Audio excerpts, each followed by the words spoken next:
जतचे भाजप उपनगराध्यक्ष विक्रम ताड सरगरांच्या पदयात्रेत, जिल्हाभर म्हणून सरगरांचा राजकीय क्रेज. काँग्रेस भाजपचे आजी-माजी नगरसेवक एकत्र प्रचारात, प्रभाग 11ची लढत बनली जिल्हा राजकारणाची कसोटी. सांगली जिल्ह्याच्या राजकारणात आज लक्षवेधी आणि वजनदार घडामोड घडलेली आहे.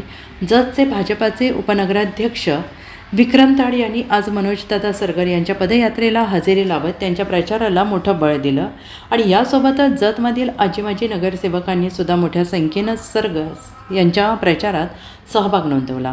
या पदयात्रेत विशेष म्हणजे काँग्रेस आणि भाजप या दोन्ही पक्षांचे नगरसेवक मनोज सरगर यांच्या प्रचारात एकत्र दिसले आणि ही बाब सांगली जिल्ह्याच्या राजकारणात महत्त्वाची मानली जाते आहे. मनोज सरगर यांचा केवळ प्रभागापुरता नव्हे तर संपूर्ण सांगली जिल्ह्यात युवकांमध्ये मोठी क्रेज आहे. जत, आटपाडी, कवठेमहांकाळसारख्या तालुक्यातील कार्यकर्ते आणि नेते सरगर यांना प्रभावी नेतृत्व म्हणून पाहत असल्याचं या शक्तीप्रदर्शनातून स्पष्ट झालं आहे.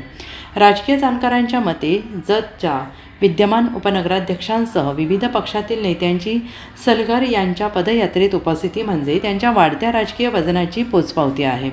या घडामोडीमुळे प्रभाग 11ची लढत अधिकच हाय व्होल्टेज झालेली असून मनोज सरगर हे सांगली जिल्ह्याच्या राजकारणातील निर्णायक चेहरा बनल्याचं चित्र आहे. Bureau report, SPN Marathi, Sangli.